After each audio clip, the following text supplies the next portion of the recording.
Општина Штип денес реагираше на вчерашната пресконференција на СДСМ, на која беше кажано дека во училиштата во Штип на родителски состаноци на родителите им бил делен политички пропаганден материјал. Од општината тврдат дека во случајов не се работи за политичка пропаганда, туку за изведок од стратегијата за образование која ја подготвува Министерството за образование. Представници на Министерството на 9 ноември имаа презентација на стратегијата во општина Штип, при што беше побарано истата да биде доставена до родителите низ училиштата, со цел да ја разгледаат и да дадат своји видувања по истата. Листот кој го покажуваше не е никаков пропаганден леток, туку страна број 29 од таа стратегија.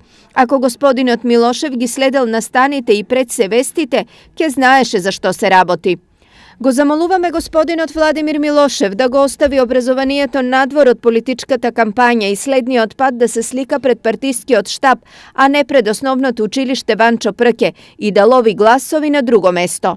За да не бидеме погрешно разбрани, истото се однесува и на сите други политички партии и кандидати, кои ги замолуваме да не ги вознемируваат и инволвираат наставниците и учениците во политички кампањи, додека се на работното место и во училниците, и да ги остават да работат на рад.